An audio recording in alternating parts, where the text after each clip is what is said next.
Speaker, Christian Parenti, the author of Tropic of Chaos, Climate Change, and the New Geography of Violence. Copies will be outside. You can purchase them after the session. Christian will be happy to sign them.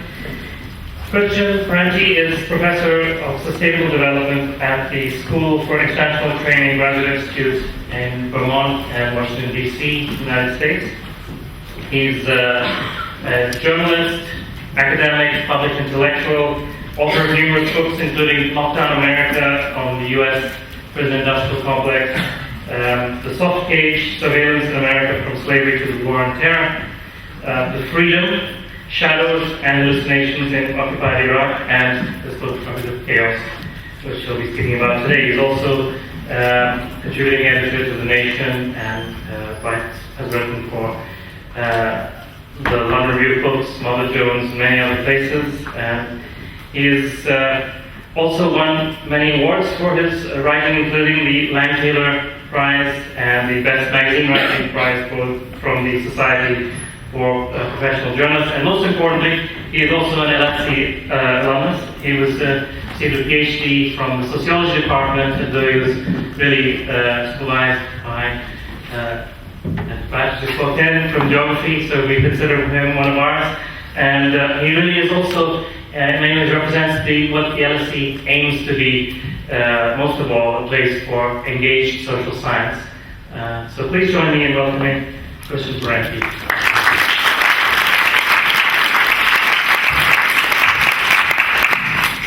Hello. Thank you very much for this invitation and for coming out this evening. So it's nice to be back at the LSE.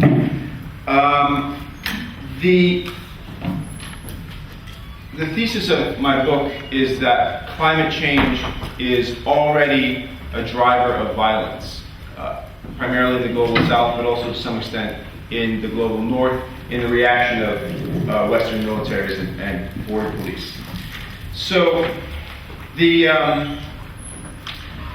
book opens, the thesis is also not that climate change ever really acts alone, that you always have to put climate change in its proper historical and geographic context.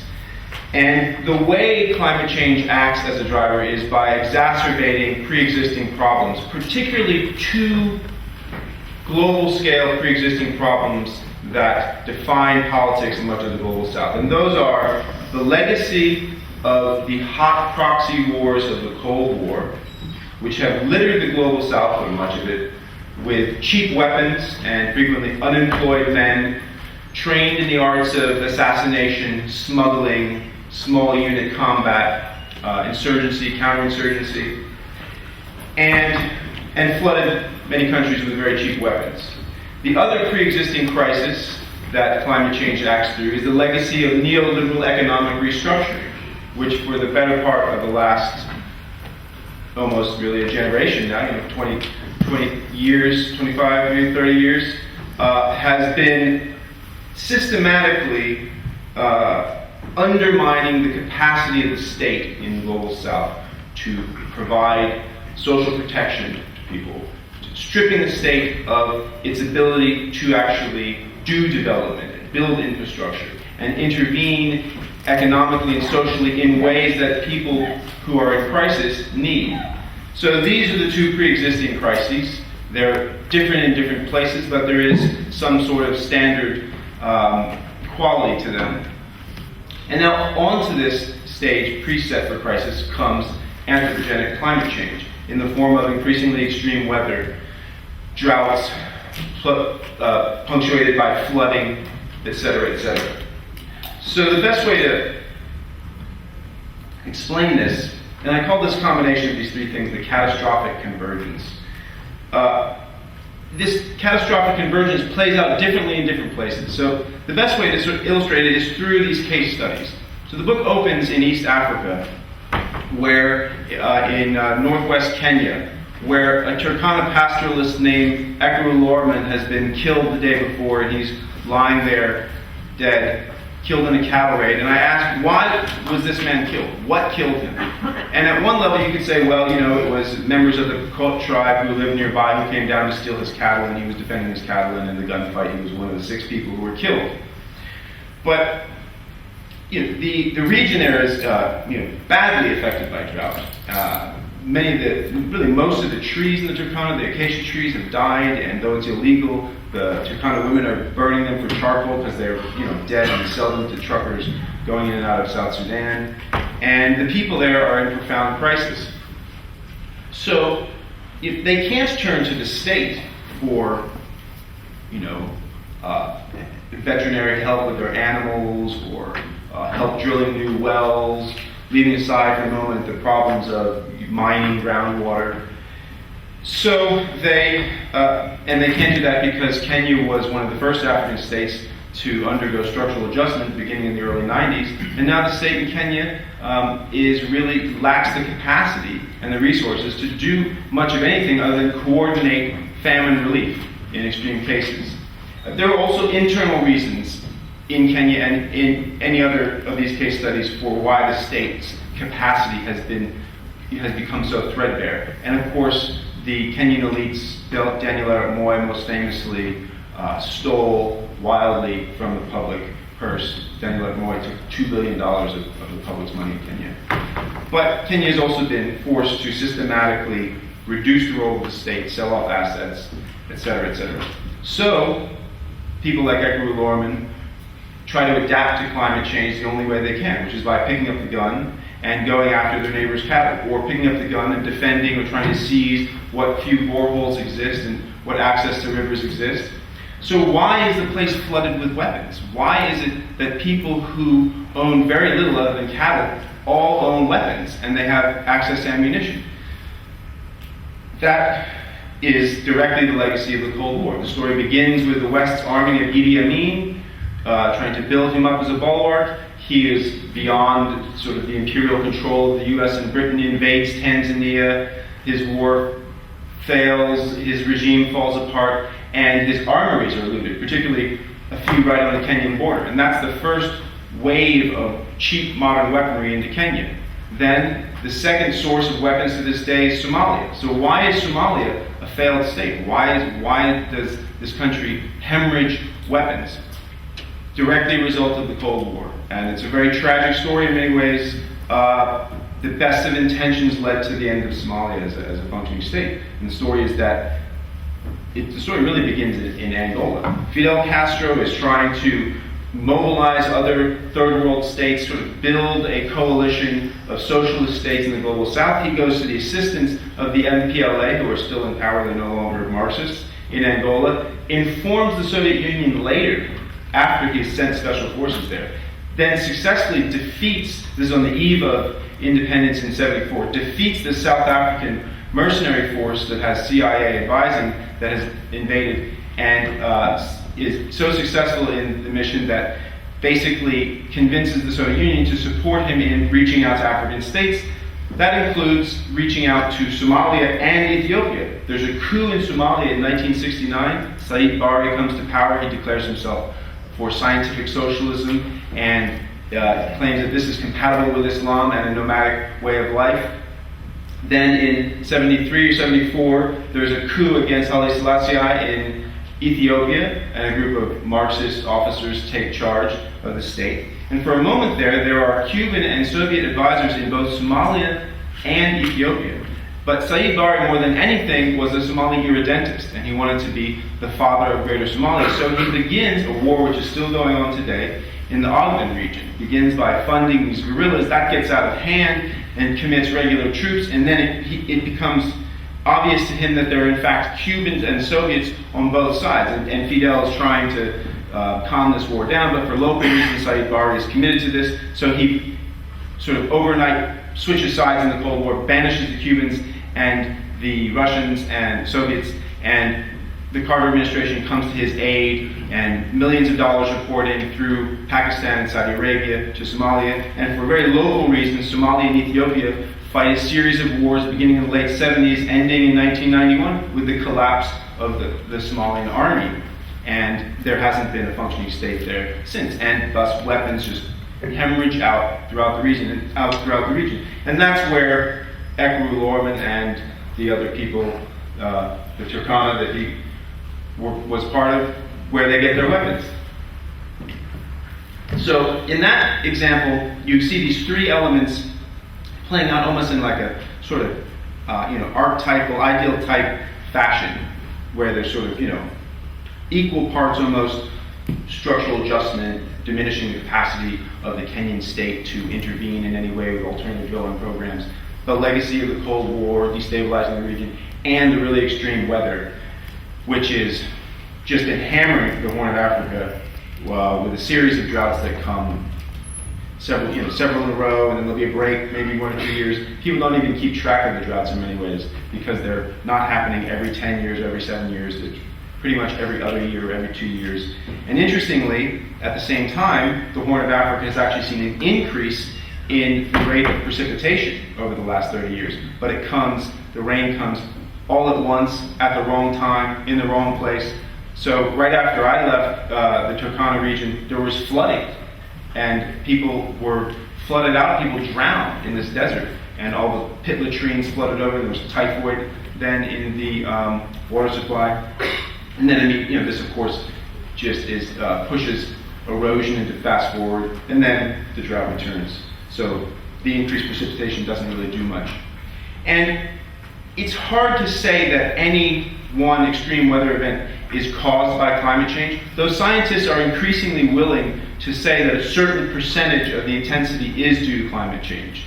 But whether or not this or that drought or this or that extreme event is caused by climate change, what is clear is that a pattern that has been predicted by climate scientists and their models for the better over 20 years is playing out and coming to fruition.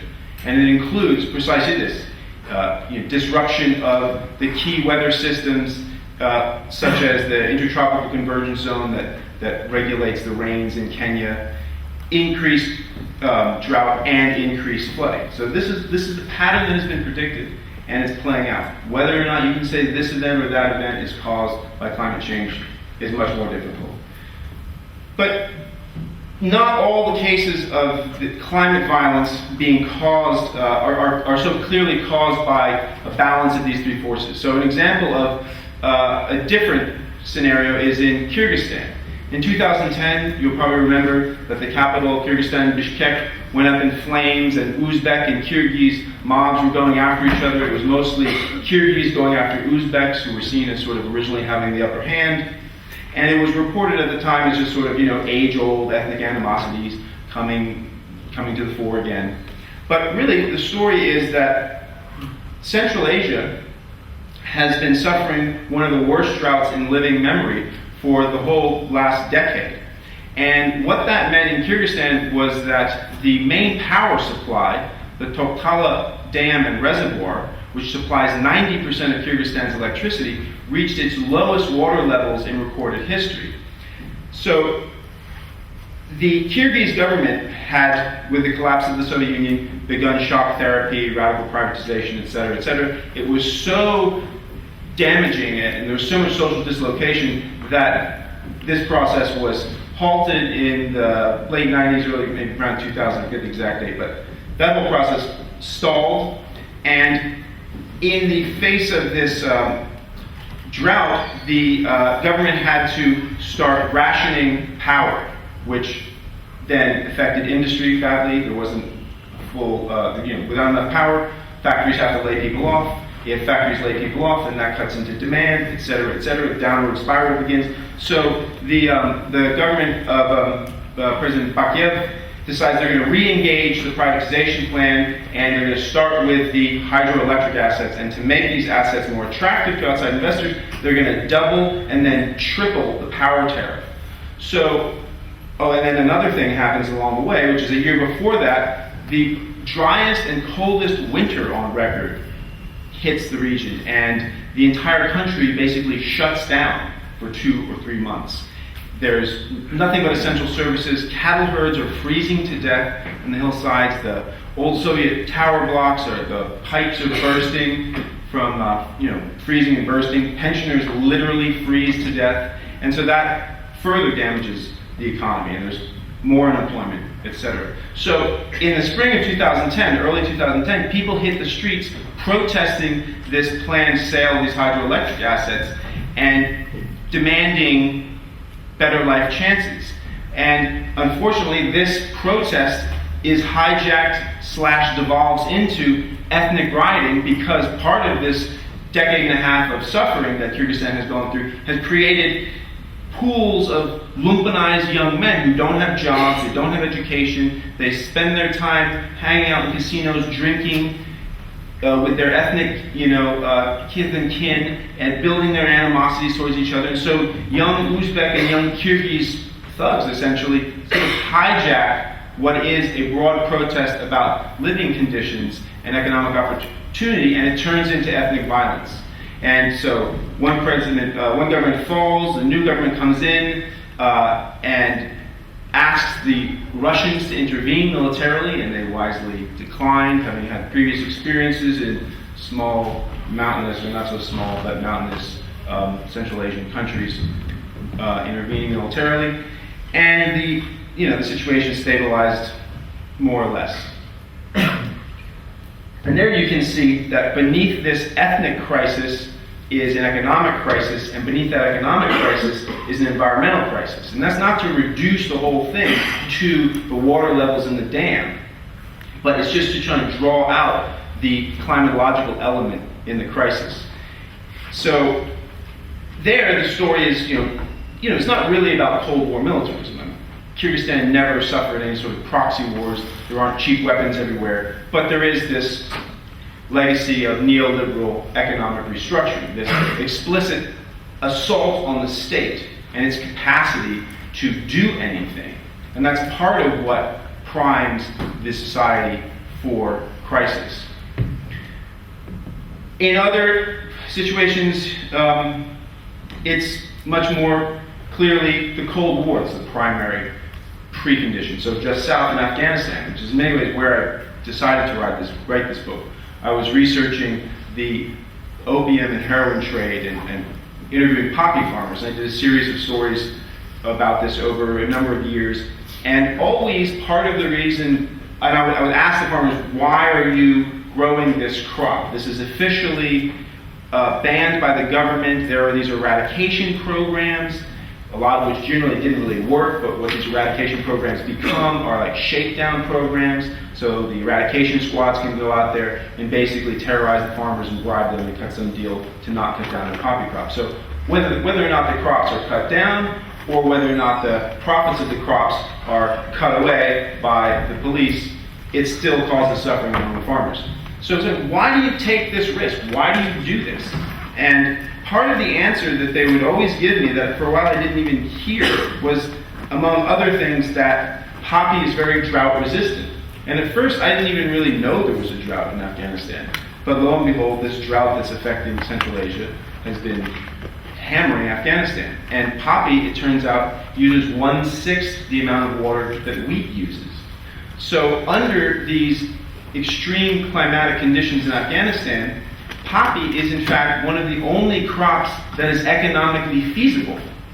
You can't really grow wheat. You can't grow grapes and the other crops that are central to the sort of development strategies of the NATO occupation.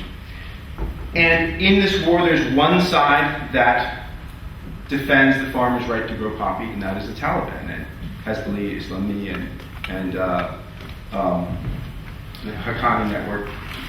And so it's not to reduce the war to poppy, not to reduce the war to the climatological, environmental implications of poppy, but it's just that even in that situation, there was a climatological driver to some extent. I mean, the fact that the Taliban defend the farmers' right to grow poppy is, to my mind, part of what explains why they have an endless line of young recruits and civilian supporters. There's also, obviously, the religious element, there's the ethnic element. The Taliban is very much a Pashtun insurgency, seen as resisting Tajiks and Uzbeks in the north. And those are all in many ways much more important than the climatological crisis. But even there's an aspect of this catastrophic convergence of the climate change interacting with social forces. So in Afghanistan, what clearly sets the stage for crisis is that Afghanistan was a buffer state, frontline state between the Soviet Union and the U.S., flooded with weapons, occupied. That's what caused the collapse of the Afghan state. And it was never actually subject to any structural adjustment. There was, even today, there really hasn't been much privatization of assets there. So, it's not that this combination of things always works in exact proportion in every place. Another example is India, where I went to northern Andhra Pradesh and tried to research the situation with the Naxalites. And there, it's, again, very serious drought, articulating itself through economic restructuring. The Indian state begins to liberalize in 91, and that means that the state has been withdrawing its agricultural extension programs, withdrawing its ability to support farmers out in the countryside, and particularly in terms of alternative credit systems. And so, in the face of drought, when crops fail, farmers have to borrow money to try and make it to the next season and hopefully survive. They can't turn to a properly regulated banking system or to some small, socialized credit program for farmers, so they turn to the money lenders, to the local market. The money lenders, for a variety of reasons, one of them being that the environmental crisis is such that they don't want the land, don't take the land as collateral. They'll only take crops as collateral. And the only crop that they'll lend money for is cotton. And the reason that they only lend money for cotton is because the farmers can't steal it in a crisis. They can't eat the cotton. Whereas if they extend credit for grains, there's always the risk that the farmers will eat the grains and feed their family. But there's nothing you can do with cotton other than turn it into money, and that's what the money lenders want. So this downward spiral begins. And the other thing that's going on there is genetically modified cotton has moved in sort of informally, along with, sort of begins with this whole kind of informal migration of Green Revolution technologies from Orissa, which was targeted for the introduction of these hybrid seeds and fertilizers, et cetera, in the 60s and 70s. And then people from Orissa move into Andhra Pradesh and they kind of bring this style of farming with them. And now the predominant form of cotton, it's only been a couple of years, 5 to 7 years, that in this part of northern Andhra Pradesh, that they've been using GMO cotton. And it is, worse for the soil. You get bountiful yields at first, but then the yields drop off precipitously. It requires more pesticides and more fertilizer, so the farmers go deeper into debt. They need more capital. They go to the money lenders. Down and down the spiral goes, to the point where, as I'm sure many of you have heard, farmers across India are committing suicide. 200,000 farmers, it is estimated, across India have committed suicide. In Andhra Pradesh, the estimate is about 2,000 farmers have committed suicide over the last decade or so. And in a sort of like horrible poetic statement, they frequently do this by drinking the pesticides used on the cotton, which sounds like probably one of the worst ways one could die. So, all of this crisis of the credit system is exacerbated by this drought.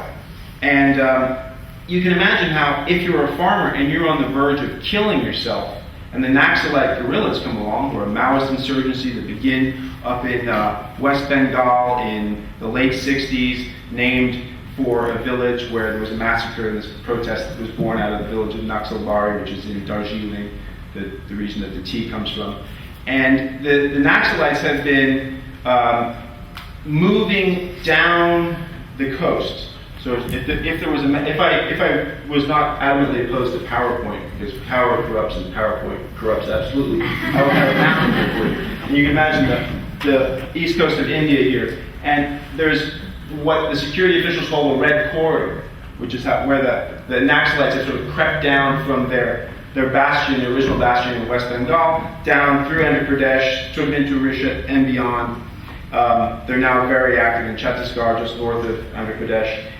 And the red corridor is also the drought corridor. And you can almost, track district for district. The worst affected districts by drought have the most Naxalite activity. And you can imagine why. If you're a farmer and you're about to commit suicide, and the Naxalites come along and say, well, why don't you help us and essentially commit political homicide? You might want to embrace this. And they essentially say we have, a short-term solution and a long-term solution. The long-term solution is we're going to build, people's state in India, and there's going to be socialism, et cetera, et cetera. But the short-term solution is when the moneylender comes back, we're going to stop his car, we're going to drive around, we're going to kill him. And when the cops come, we're going to ambush them, and we're going to drive these people out of your community. So even if you don't buy the long-term solution, in that desperate situation, you could at least imagine buying into the short-term solution. So, and then as the thesis progresses across to the Americas, it becomes increasingly attenuated, I admit. The examples are sort of less and less direct, but in Mexico, I looked at Juarez and tried to figure out, how much is there any climate connection here? And sure enough, it doesn't take much time going around Juarez interviewing people to hear stories about environmental degradation and environmental crisis that have driven people from their homes. So I spoke with a group of Tarahumara Indians who were forced to leave the land because of persistent drought, and then went to make up for the loss of their crops. They started logging, in part to build Juarez. Once they had cut down all the trees, they went to Juarez to look for work. A fisherman who had been driven out of Michoacan in the late 80s because El Nino created a red tide, algae bloom, drove the fish away. This has to do with increased temperatures in the sea, but also, of course, bad practices on the land of overuse of fertilizers, cutting down mangrove forests, etc., etc. He had a bad year. Due to NAFTA, the fishing industry, which traditionally in Mexico, for better and for worse, was heavily regulated, controlled by the state. There were strict laws about where artisanal fishers could operate and where the commercial fleets could operate.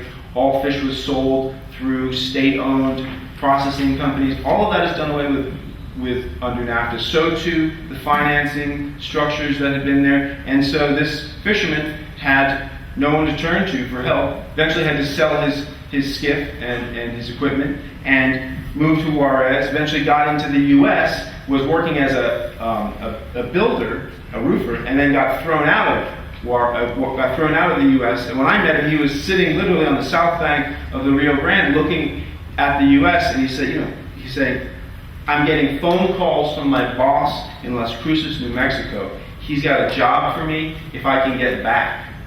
But border militarization means that it's not so easy to get back into the U.S. And he said, this is dangerous. The desert is really dangerous. I need a coyote to get back. I can't do this on my own. And I need $3,000 to hire a coyote to get me back into where I have a job.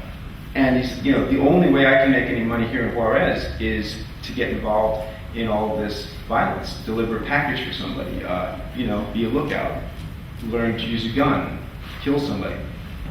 So it's not that the crisis in Juarez in northern Mexico is driven by climate change, it's driven by neoliberalism primarily, and also by the collapse of sort of the hegemony of the PRI, which is a point that I only sort of really learned later after writing this book, is that with the departure of the PRI and the PAN taking power, old sort of networks, stable networks of corruption were undone, and there's been this power struggle ever since. So there's many other causes for the violence other than climate change, but clearly there's some element of climate refugees being stuck there, having no other option, and becoming, particularly for young men, unemployed young men, becoming the foot soldiers in what at one level is a drug war, but at another level, because of the breakdown of law and order in Juarez, is just a sort of free-for-all. I mean, in 2009, I believe that 2%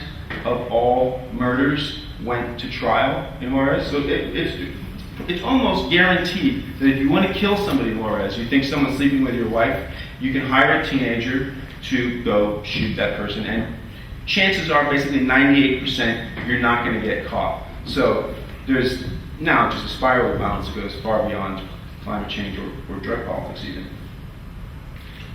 So that's how climate change is driving violence to some extent in the global south. But what about in the north? In the north, you see it in the form of border militarization, which is increasingly articulated in terms of keeping environmental refugees out. There is an element in the southwest of the US, in Arizona, where they passed this law, SB 1070, which obligates the police to stop anyone they think might be an undocumented migrant and demand to see their papers. And if the police don't do this, citizens have the right to sue them personally, not the police department. They have the right to sue the police officer. This law is born out of a milieu that includes a type of right-wing xenophobic American nationalists who are increasingly explicitly environmental. There's one of the most famous people is Brenda Walker, who calls herself a Northern California environmentalist, and she's an open racist against Mexican migrants. And in places like Las Vegas, Nevada, and Phoenix, Arizona, it is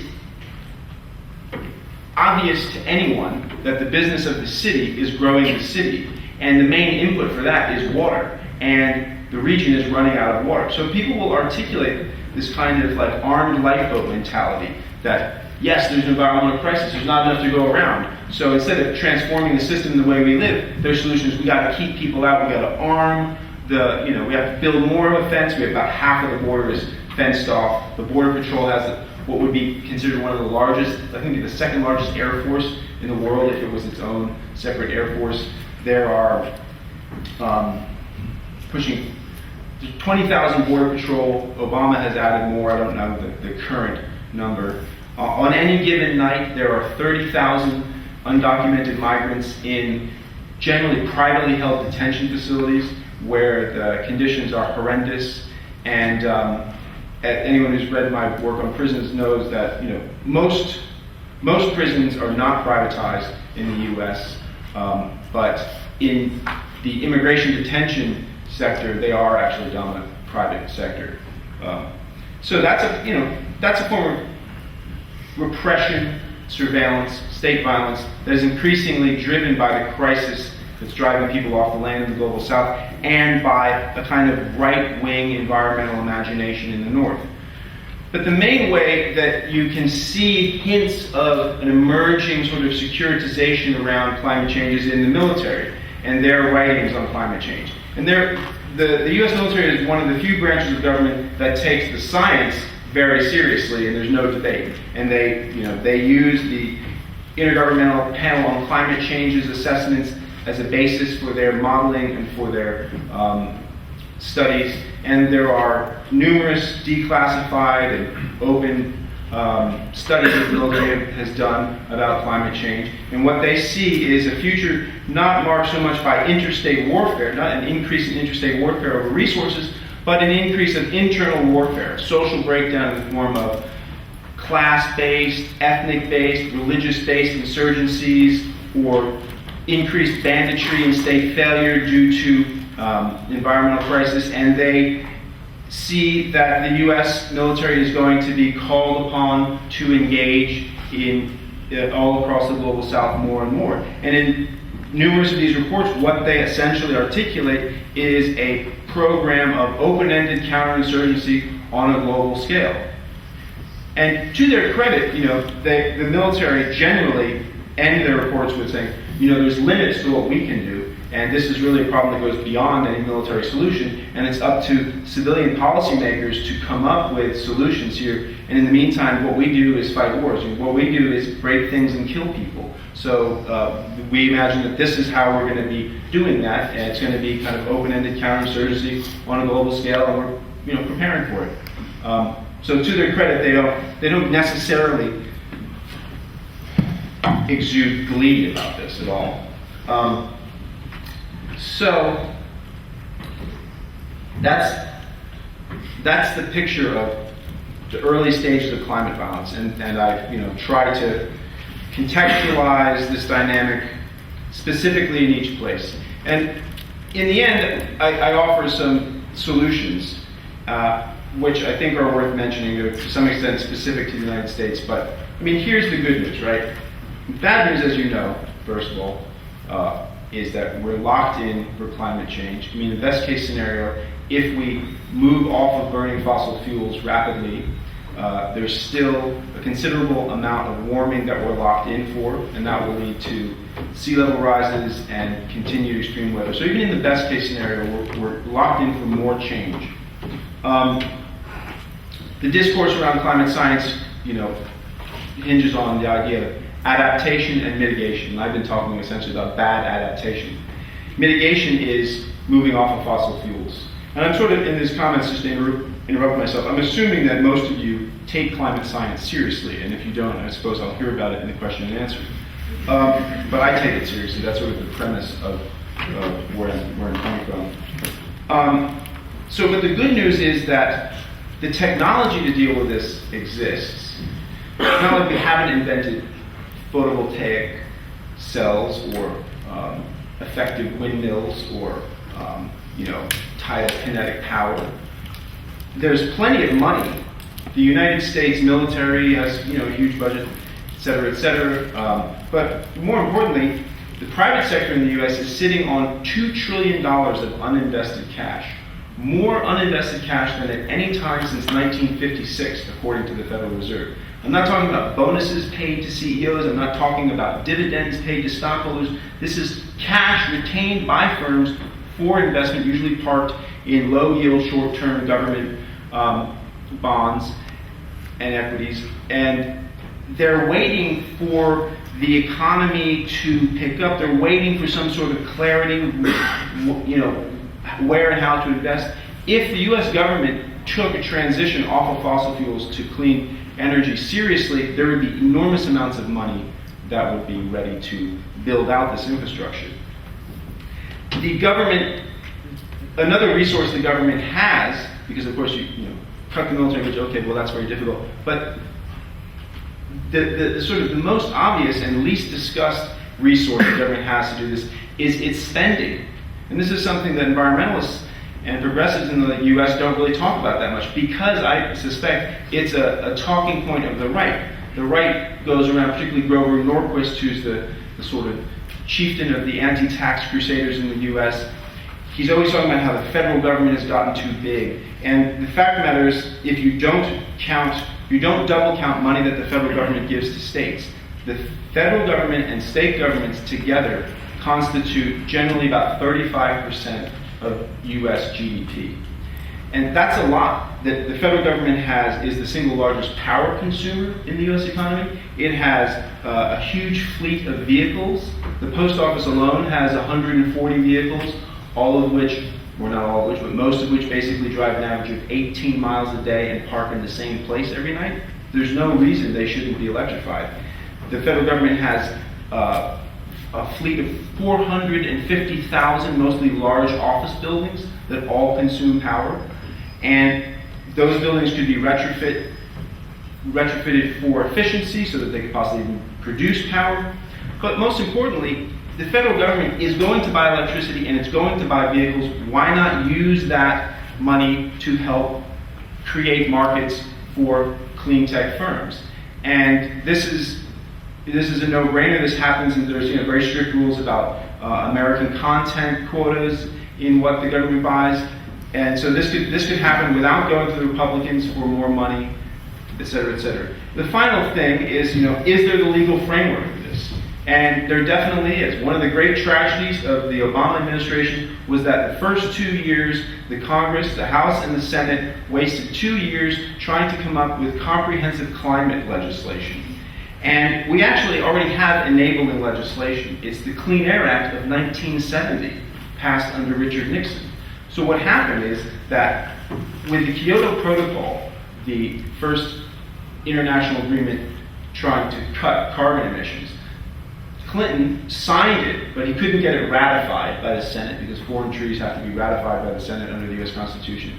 So it never went into effect. So at that point, states and green groups sued the EPA, saying that under the Clean Air Act of 1970, amended in 1990, It is the obligation of the EPA, the Environmental Protection Agency, that is, to regulate and control pollution from smokestacks that is harmful to human health, and greenhouse gases, the primary one of them being carbon dioxide, is harmful to human health. Massachusetts led the way. They said there's going to be sea level rises. There is a scientific consensus. It's real. They say there's going to be sea level rises. That's going to harm Massachusetts. It's going to harm people and the economy in Massachusetts. Therefore, this qualifies. You have to regulate this. This took 10 years. The Supreme Court in 2007 ruled, yes, in fact, the EPA has the obligation to do this. The Bush administration ignored this, ignored the law. Obama came in and people hoped, well, maybe he'll follow the law.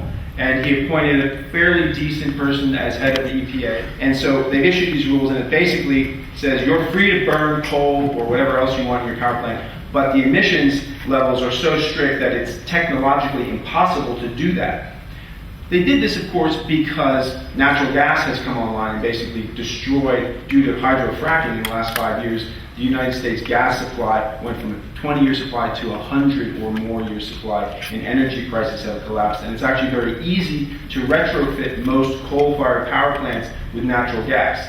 The main thing that held them back was the price of natural gas and the ease of storing coal. You have to have pipelines to get to the plants, whereas coal, you can just dump heaps of it in holding areas and leave it there in the rain, and there's no problem. So with the natural gas revolution, coal was sort of doomed anyway, so the Obama administration finally issued one of these laws. They issued another one of these, they're not laws, they're rules, issued another one around smog. But, I mean, all the pieces, the good news is that all the pieces are there, even under the really overheated and distorted and weird political climate that obtains in the United States today. So, on that note, I will wrap up my comments and open it up to your questions.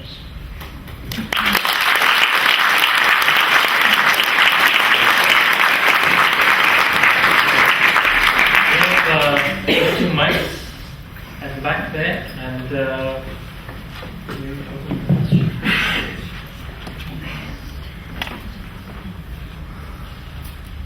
question in the middle. Maybe you don't need the mic. I'll take it. I wanted to ask a question about adaptation, because I think your message of hope is largely around mitigation, but it seems that if we're locked into 2 degrees of dangerous climate change, plus the thesis of your book, then it's really the rational thing for governments to do is to start boosting their militaries and their border defence. And do you think that your book could be used to support that argument? Could my book be used to sort of increase securitization as well? Yes, it could. But, as a scholar, I feel like my obligation is to try and describe what's really going on and theorize it. And so,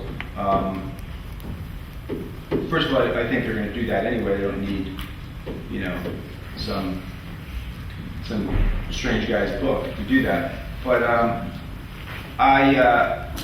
one of my pet peeves about U.S. progressives is their tendency to sort of simplify and tailorize messages, and tailor messages to sort of imagined outcomes and audiences. And I think it's important for us all to be sophisticated in how we see this and acknowledge what's going on. And so I thought this was a useful intervention. I was surprised when I first started working on this book. I would tell people I'm working on a book about climate change and violence, and a lot of people would be like, climate change and violence, what's the connection? Like, you know how civilization is dependent on food, and that's like, the environment? Like,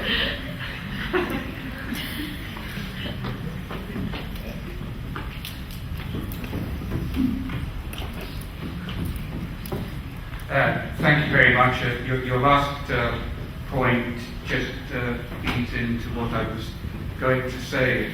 My name's Ewan Durant. I'm a former intelligence analyst in the British Customs Service for the ex-Soviet countries, and I've worked in Kyrgyzstan, and your description of the impact there of both heat and drought, and also the cold winters, particularly on electricity, was absolutely spot on. thank you. Really did affect life there.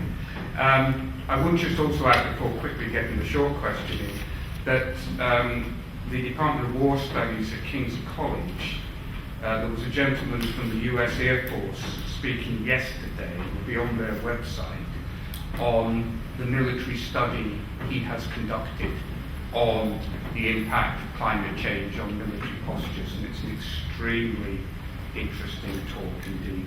My question is, how are the civilian international aid and development agencies reacting to your thesis and that gentleman's thesis, and whether independently of military organizations around the world or together with them, are they getting this? Because I'm not, from my experiences, I'm not the greatest admirers of the likes of the World Bank and the UN in being able to link up anything that isn't very obviously connected. And the example I think I would go there is Yemen, where I've worked, and Horn of Africa, and the US food system shining up the red lights on great, but other agencies not looking at those red lights. I think that, I don't see much change in U.S. discourse. It seems like in England, in the UK here, that you have a much more sophisticated conversation going on about climate change at every level and in every sector of the society and economy. So it seems like that's the cutting edge of sort of development and aid thinking around this stuff. And in the US, it's, I haven't really studied this closely, though. I don't see much evidence that that this is entering development discourse that much. And I'm now teaching in a development studies program, and I'm doing my best to sort of say, like, development from now on is adaptation, whether you know it or not. That's the central issue. And in terms of adaptations, one of the earlier questions, part of what I argue around that is also like, look, the first step of adaptation and sustainable development, a badly misused concept, is to look at what is already sustainable, And I say this, not with a kind of silly romanticism for, traditional societies and non-capitalist, pre-capitalist, if you prefer, modes of production, because that's something that also really bothers me, this tendency of Americans to just romanticize things and distort their effectiveness. But there are lots of examples of farming patterns that have been around for thousands of years that manage water and soil and don't lead to erosion, et cetera, et cetera. And those systems exist, and they need to be studied and scaled up and integrated. But in terms of your questions, like it seems that in the U.S. people are highly suggestible. Organizations are highly suggestible, and this issue has been pushed off the agenda. And the whole ClimateGate thing really had an effect on the discussion. I don't know if any of you saw the presidential debates, but the second debate between Romney and Obama, they had a huge section on energy, and none of them mentioned climate change. So that then trickles down. So that's what the foundations do. That's what the international organizations in their offices in DC do. They're like, climate change doesn't have any traction. We're not talking about climate change now, and they try to approach it indirectly, and that's disastrous. Question here? Yeah, I think on that as well, I think this is the first presidential debate that didn't have any commentary about climate change in about 30 years, wasn't it? I think that was one of the articles in the news, I think. But so my question was that I've been reading some things recently that suggested how things like the Arab Spring are tied directly to areas where food prices are very high, and I guess that's obviously very related to climate factors. And some of the articles that I've read recently have suggested that next year, particularly, they were looking at very large spikes in food prices, wheat prices, and so on. Certainly, again, across the Middle East, and then up into other areas, some parts of Europe and Eastern Europe, and so forth. I just wondered whether you knew any more, or had any comments about that, or what sort of predictions you might have regarding that over the next few years. Yeah, I think I actually, not to brag, but I think I actually wrote one of the first articles making that connection. Maybe I read yours. But now, The Economist did a really good article on it, and it's now become sort of like common parlance, but it's called The World in a Loaf of Bread, I think is the title they gave it in various places, Le Monde Diplomatique ran it. But yeah, in terms of the Arab Spring, you have to wonder, why did it happen? Why was this rebellion in 2011 and not 2005 or 2015 or whatever? And there was this intense food price spike, the second one in 5 years. What drove it were drought and flooding in the U.S. Midwest, drought and flooding in Australia, and the worst drought in 100 years in the Black Sea region, which has affected Ukraine, Kazakhstan, and Russia. And it got so bad that at the urging of Glencore, generally the second largest commodity trader, I think, after Cargill, and also privately held, and started by a former or maybe current fugitive from U.S. law. No, Mark Rich, I think he did come back in and do his time, but based in Switzerland. Glencore wrote in the FT, they urged Russia to ban wheat exports, and Russia did, and then Glencore actually had a very successful IPO on that, so they started taking part of themselves public. So what that meant was that between June 2010 and June 2011, corn prices went up 91%, wheat prices went up 83%. In Egypt is the single largest importer of wheat in the world, and it had a lot of Russian contracts. Food inflation was, when I did my research, was running at 20% a year that year. The average Egyptian spends 40% of their income on food, which is actually a lot better than many people in the world spend 80% of their income on food. The Economist then later said that it's running at like 38% food inflation. But and part of what the demands were on Tahrir Square were about food and the standard of living. The last thing President Ben Ali did when he fled Tunisia was promise to subsidize food prices. So clearly, the Arab Spring, sort of a misnomer.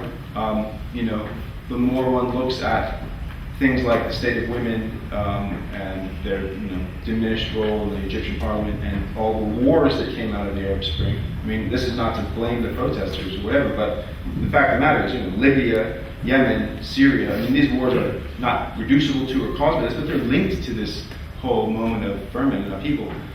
So I see it, as clearly as a trigger. And now we are at levels of food price increases comparable with 2007, the first food price spike. And I think it has become, in the last couple of years, common sense that this is going to translate into instability.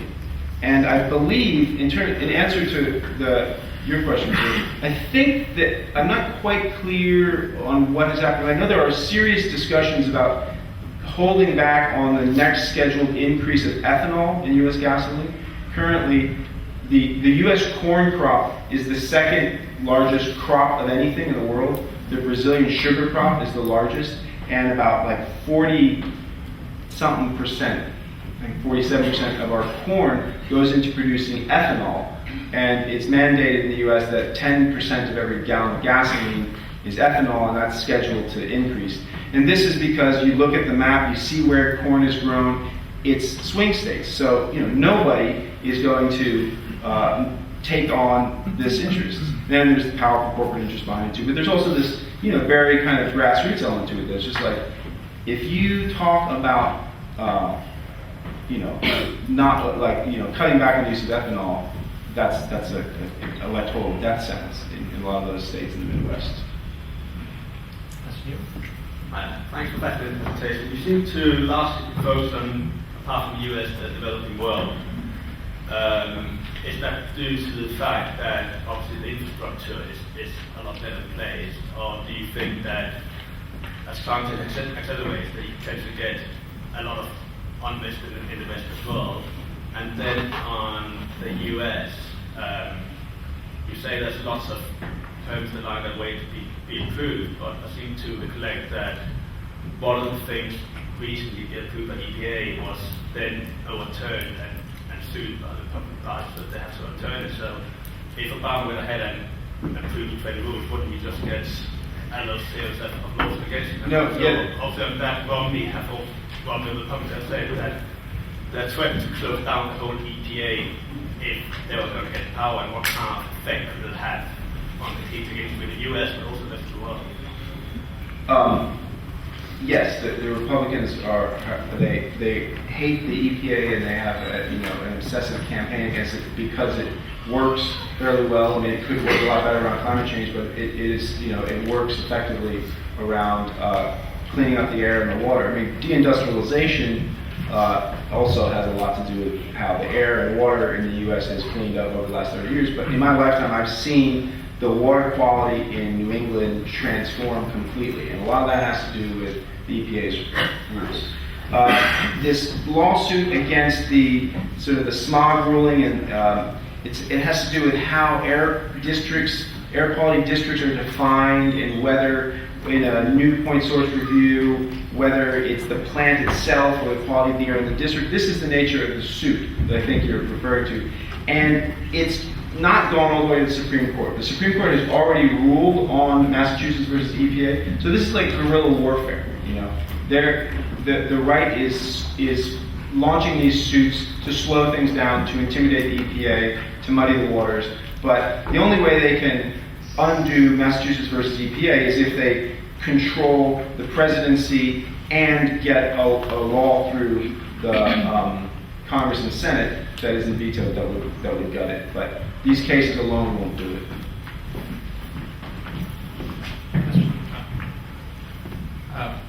My name is Chen from Geography Department here at ASA. You started your talk with identifying those problems that you see and also in countries outside the US and in India and elsewhere. And towards the end of your talk, you went back to when you were trying to explain what the solutions can be to address these problems. You were citing the issues of the technology which is already there, the large amount of cash reserves that the US companies are sitting on. Please correct me if I misunderstood, but I don't see how the US the projection technology or cash reserve by US companies can be used as a way of providing solution for countries outside the US. One scenario I can think of is just another round of imperialism where on the basis of the domination of the patent rights and intellectual rights, etc., the climate change or violence being used as a way of expanding the US capitalism. Well, the way it would affect other countries is the way China's embracing clean technology is affecting other countries by driving down the price. I mean, the U.S. is the largest economy in the world still, maybe not for too much longer. But if it embraced clean technology, there would be economies of scale that would make this technology feasible to use everywhere in the world simply for reasons of cost. And if the U.S. doesn't do that, it is big enough that it slows down, it retards the process of transformation globally. Now you could make other critiques of how I left the story, which is like that alone is really not that much. I mean, there's so many other problems. So since we've touched on this, I think it's important to say that, I see the climate crisis not as the sum total of all of the environmental crisis. There's so many pieces of the environmental crisis. But the science is pretty clear that climate change is kicking in, that climate change is going to set in faster than was originally thought. The idea of abrupt climate change was a real kind of marginal idea in the early 80s. Now it's understood from, among other things, the ice cores that were drawn out of Greenland, which were only drawn out in the mid-90s and analyzed in the late 90s, that in fact the climate system goes through radical switches, that the climate regime, as they put it, can switch suddenly, not in a matter of hundreds of years, but in a matter of decades, that causes build-up, effects lag, and then they kick in. So when I'm arguing this kind of hyper-pragmatic line, it's because I take this science seriously, and if we are going to buy time to deal with issues like over-exploitation of water, of the rape of the sea by commercial fishing, by deforestation, this immediate problem that threatens to trump all the others has to be dealt with. It doesn't solve the other problems, but it's a way of buying time. And so that's the argument that I'm making there. Another, piece of good news, I think, is that China has really embraced clean technology, and photovoltaic prices are dropping to the point where I wouldn't be surprised if the 80% of people who don't have electricity in Africa, or no, 70%, 80% of people in the countryside, 40% of people in cities in Africa don't have electricity. And if solar panels become cheap enough and widely enough available, then never mind building electrical grids and all that. This will be like cell phones. It would be a leapfrog technology. And, you know, the guy out in the end of the dirt road who's got his little store with a gas generator that keeps the refrigerator cold, you know, conceivably will be doing that with solar panels. So, and that's really the result of the Chinese subsidizing this and providing markets, you know.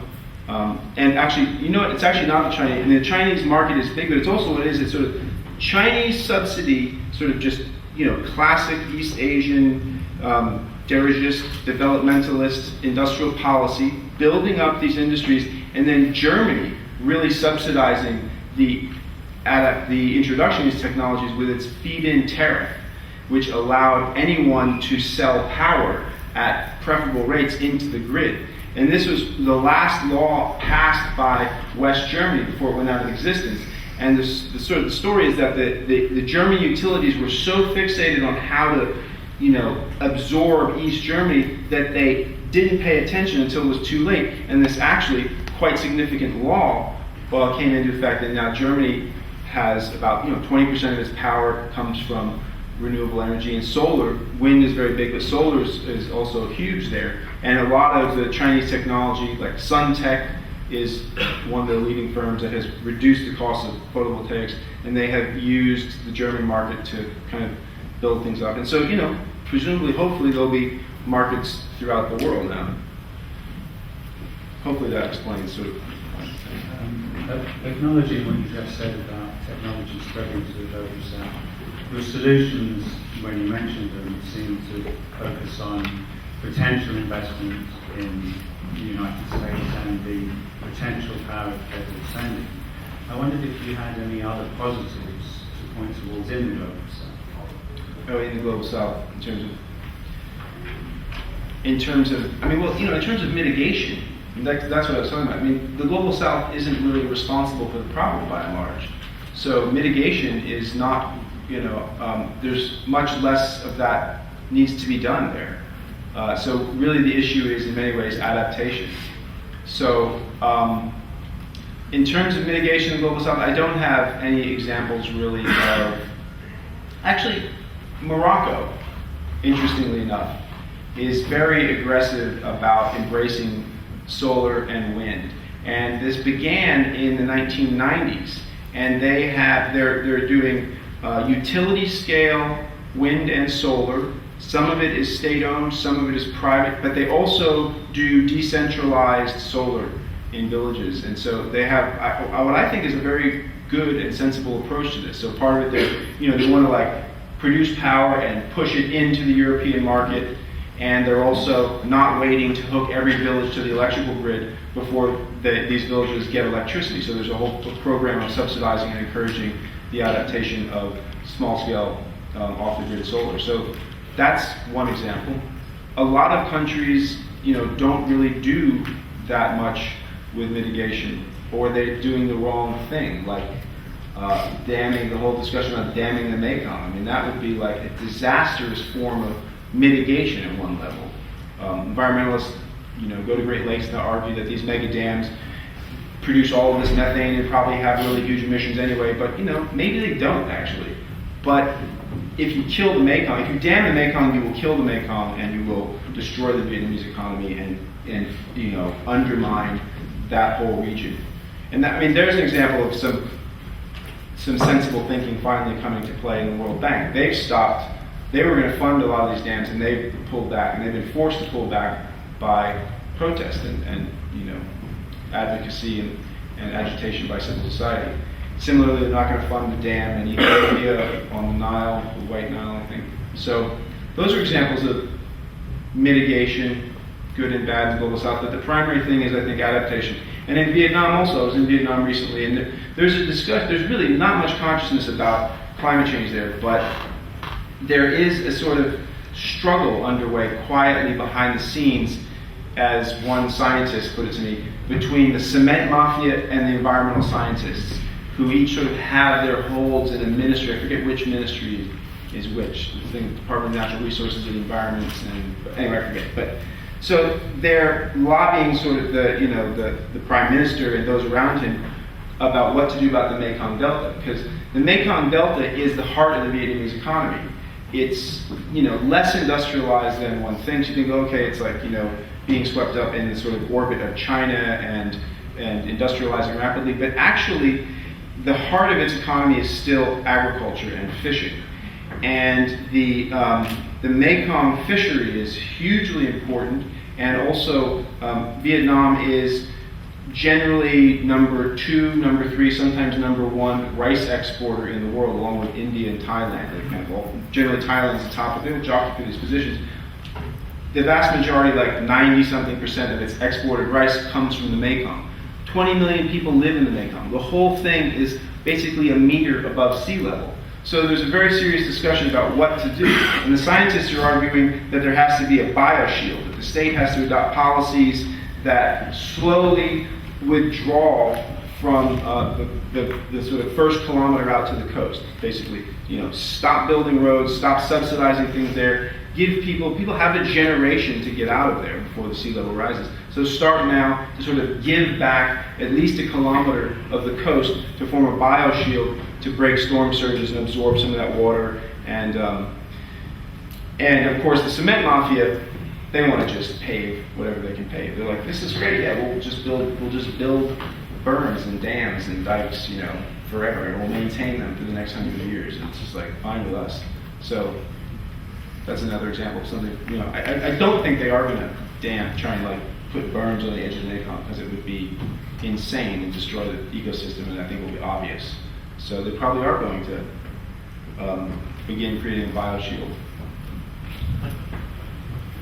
I heard the core of your argument to be one that we are already experiencing increases in violence in the world because the early steps in the process of climate change are generating increased volatility and scarcity for resources, enhancing competition, heightening competition, and hence the potential for violent competition under those circumstances. Proposition that I think is actually pretty consistent with what in other periods, geographers who have studied natural hazards and all that have also shown that to have existed before this. But you are arguing, and I think credibly, that climate change faces us with a possible worldwide expansion and acceleration of those kinds of phenomena, and hence poses an enormous challenge to our political and military systems, not to mention economic. Fine. I find it interesting that and I read that as sort of the core proposition you put out here, and then the discussion has actually turned to climate change mitigation. But the other thing you said, which I think is also credible, is that we're already locked in to the middle range scenario of climate change, meaning mitigation might keep us from the high range of it, but it's not going to keep us out of climate change. Therefore, extrapolating from your proposition, we are going to be faced with a tendency for heightened violence in the world. So then, it seems to me, or at least what I can come out of this with is, or my brain is turning on, is what are we going to do about that? And now, there you talked about militarization, and you talked about army and intelligence services being more realistic than the general public debate. Just in the science. Which is, okay.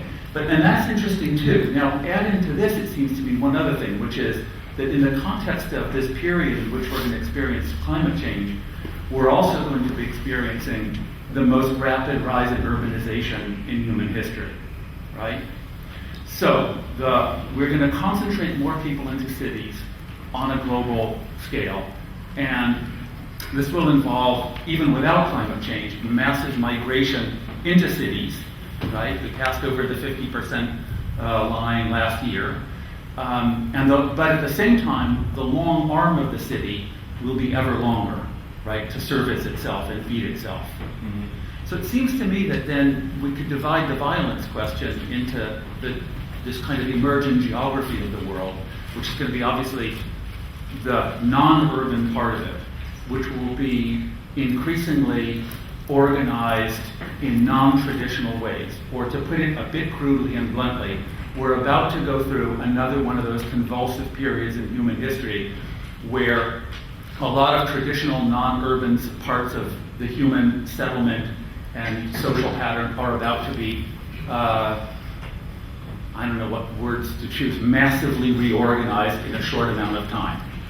And notably, there will be penetration of markets and technologies into the countryside at a scale that we've probably never seen before in a very short amount of time. And at the same time, that means that the people who are going to be shoved off the land all over the world and urbanized, right, will probably suffer the effects of resource volatility and competition in their new urban habitats. And hence, if we extrapolate from that, they're going to be, when the troubles hit, a lot of the troubles are going to be urban. So the struggles are going to be happening not exclusively in cities, but, and indeed the transition itself will produce, as it always does, a lot of violence, right? But I'm sort of wondering where you go with that in terms of, let's not talk about climate change mitigation. That's the happy story here, right, that we all want to believe in. But you said it's not going to happen. Or you sort of said it's, I don't want to read too much into it, but you sort of said we're not going to avoid all of climate change. We're going to get probably a good dose of it, and therefore we'll get a good dose of potential for increase in violence. So where would you recommend we look in terms of strategies to deal with the violence? Not to deal with the climate change, but to deal with its proxy effect in violence. I mean, one thing I would say is that there's two things.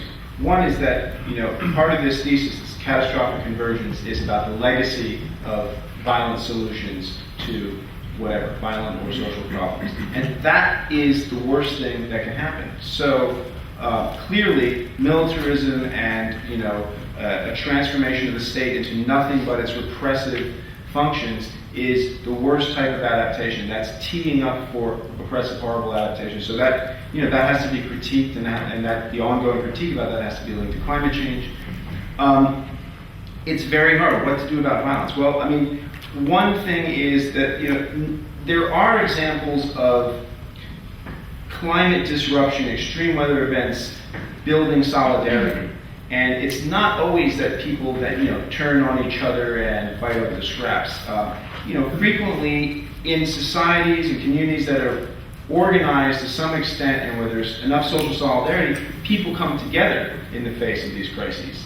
And so you had an example of this in Vermont, which was very interesting, where Hurricane Irene, which was no longer a hurricane when it came and hit New York City, which was actually just a tropical storm, like in probably a matter of an hour in the middle of the night when nobody was aware, dumped an enormous amount of water on Vermont and flooded out bridges and roads. It was the worst flood since the 1920s. And a number of towns were cut off. And because of this tradition of town meeting in New England, which is a very different structure than what you'd find in the South or the West, people had this practice of coming together and ownership of government at a local level. And they came together and sort of rebuilt the road links and, and shared food, took care of each other. So there are examples like that around the world where extreme weather creates solidarity, and that can be built on. And I think the key thing, though, too, is that not to romanticize that effect. Rebecca Solnit has a book about the utopian and disaster. I forget what it's called, but I mean, this happens frequently in disasters. I've seen it in San Francisco during the '89 earthquake. I was in New Orleans right after the flood, the third day after the flood, which was interesting because the place was flooded with cops with automatic weapons. But it wasn't particularly violent. People were trying to help each other. And these local states who sent their SWAT teams and stuff, they were frequently operating with the best of intentions. And that's all they have due to 30 years of the war on drugs. They don't have, like, you know, a special civil engineer medical team to send. All they have are cops dressed like soldiers. And so, you know, they sent what resources they have, which were due to federal policy, repressive. But, so, you know, you see, even there in New Orleans, people coming together and, but then what happens, of course, is if the process of rebuilding and recovery doesn't work well, then things fall apart and you know, fragment, factionalize. But your question is a tough one, and I don't really have a good answer for what to do about violence, other than prevent it and try and build in resiliency and try and build in solidarity. You know, it's like resilience and solidarity are the things that have to be preserved and nurtured to prevent violent adaptation in the face of this crisis. I have a question. You mentioned Morocco and like decentral solar systems. I was wondering what your opinion is on like more central versions of that, like solar power plants in particular in the Sahara. I'm for it. You know, if you think about it, it makes perfect sense. If you have a resource like lots of sun in a place and solar panels are expensive and you have an electrical grid going to that place where there's all the sun, why not deploy the investment where you're going to get maximum return from it? I mean, I'm not saying just in terms of, I'm not talking about profit, I'm talking about, you know, utility. So I think utility scale renewable energy makes perfect sense. You know, people very romantically want to sort of distribute the grid, and that works too, that's good. But I think that there needs to be a combination. There needs to be feed-in tariffs, as in Germany, where anyone can sell power to the grid, because that encourages people to try and turn their homes and buildings into sources of power rather than just points of consumption. But that it also, it makes sense to concentrate investments where the resources are if you have the infrastructure to then move it to where the resource is needed. Because intermittency is a huge problem with renewable energy, right? If you invest $1 billion in wind and it's in the wrong place, I mean, that's stupid if you're only getting like, you know, 50% use out of it, whereas if you put it in the proper place, you could get more power from it. So I'm in favor of that. I just wanted to return to the gentleman's point about violence, because I think that we might need to be much more subtle about the idea of violence in terms of things like crisis, being speculated with food, malnutrition, all sorts of disease that will be spreading through climate change. That won't feel like an armed conflict. It won't feel like that. It'll be a much more subtle, silent ripple effect that will affect generations of people in ways that we cannot visibly see. And I think it's really important, if we're going to kind of trace this genealogy from north to south, to kind of check all of that information. I was just wondering if you could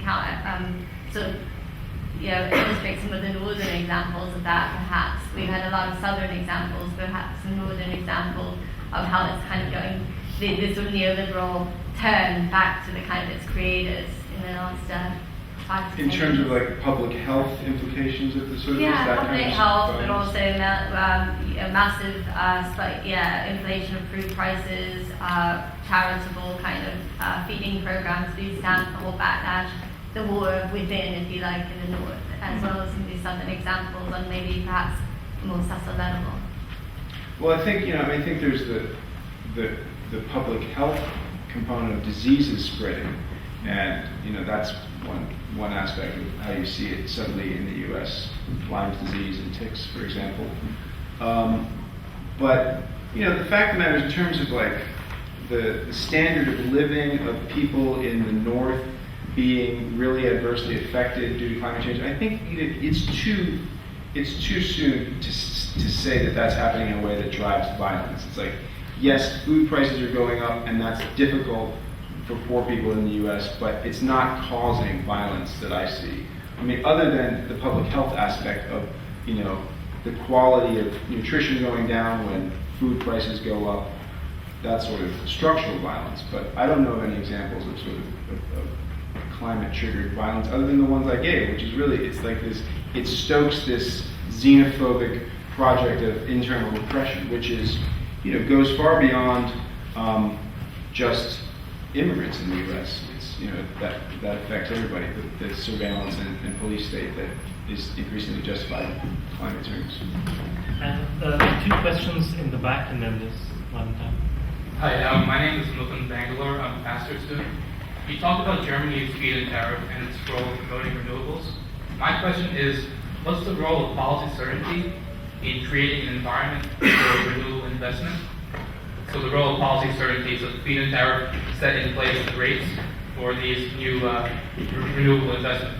What's the role of that, and does it have a chance in the United States to have a similar sort of effect in terms of either cap and trade system or feed-in tariff? There, at the state level, there are movements to try and engineer policies that would encourage that. So several states have feed-in tariffs. Other states have net metering, where you can bank power with the power company, but you don't get paid for it. You just basically, if you produce extra, then you can use some and not get paid, not pay for it. So it's at the local level. There's something going on. Hi.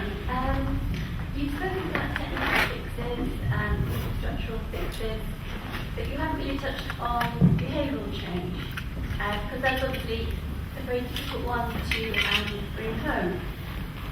So I'm just wondering, obviously you travelled extensively around the world. I feel guilty about flying around airplanes. And I'm not sure I have such a clear answer about how what one's personal ethics should be in the face of this. But one thing I will say is I do think personal ethics are important. But one thing I will say is that particularly in the United States, we are almost as a nation incapable of thinking structurally. So sort of methodological individualism is rampant everywhere, and so I don't embrace that much because I'm constantly arguing against it with my students.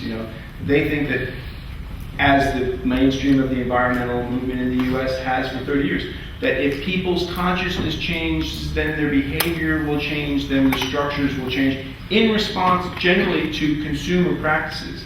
And that, I think, overlooks a lot of how politics actually works, where behavior and ethics are overridden or made irrelevant by structural decisions or shaped by institutions. I mean, the U.S. military is a perfect example. It's full of people with all sorts of interesting ethical frameworks, which don't matter, because the military is like, hey, you know what? You can think whatever you want and pray, read whatever you want, pray whatever you want, but you have to follow this manual, do these things, be in this place at this time, follow these orders, and if you don't, you get prosecuted. So it's we have structural, institutional mechanisms for making this machine do what it has to do, and the individuals within it are free to have any ethical framework they want, as long as it doesn't contradict policy. And that's an extreme example, military, but a lot of societies like that. So I think it would be more effective if if there were policies, if there were a carbon tax and it were really just impossibly onerous for me to afford a ticket to London, and then maybe we would have really excellent kinds of technological connections, and we would be fluent in engaging with each other through technology. I mean, I don't know. I just tried doing a talk this morning to people in DC, and the technology was not up there. But my point being that my theory of social change does not pivot on individuals, their ethics, and their choices. Though, as an individual, one has to confront that, and I don't, for whatever it's worth, and it's really not really worth anything. I think ultimately, in the big picture, I do feel bad about flying around and being part of a civilization that's destroying the earth. But what can you do? Struggle against it with whatever skills you have. Yeah, well, just very rapidly, last comment, I think creating awareness on climate change is quite a good way to reconcile yourself with the footprint that your flights might have. But anyway, I'm okay with contradictions. Yeah, well, during the first part of the lecture, the first thing that came to my mind is a book which was written by an American scholar, and the book is called Late Victorian Holocaust.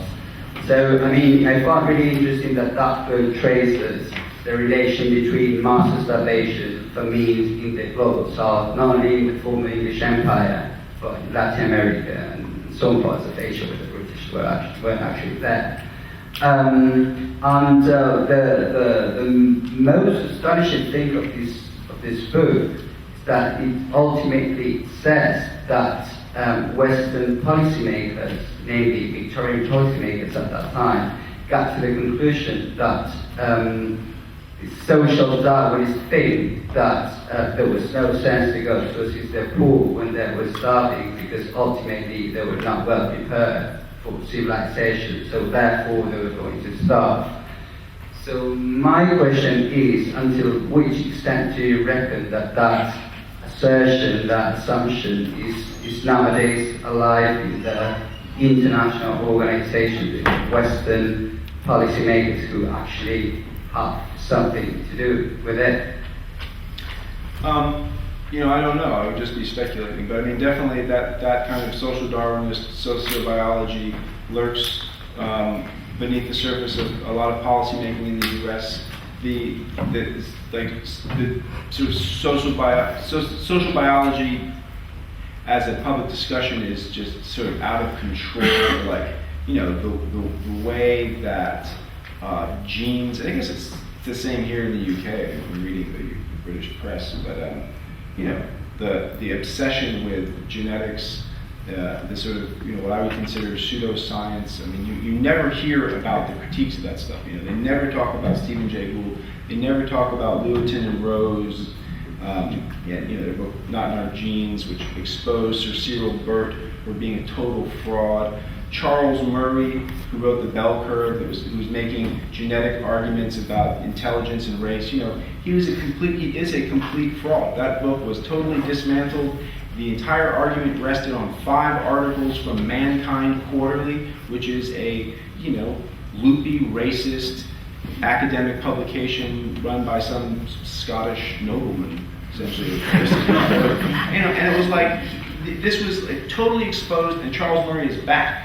He's at the top of the list. He's brought around a progressive sort of paper. The Boston Review included him in a recent roundtable about early childhood intervention in schools. So this stuff is like zombie theory, man. It's like you just like shoot it in the head as many times as you want. It's just like keeps going on. So it's very dangerous. Christian, thanks very much. Thanks for inviting us to the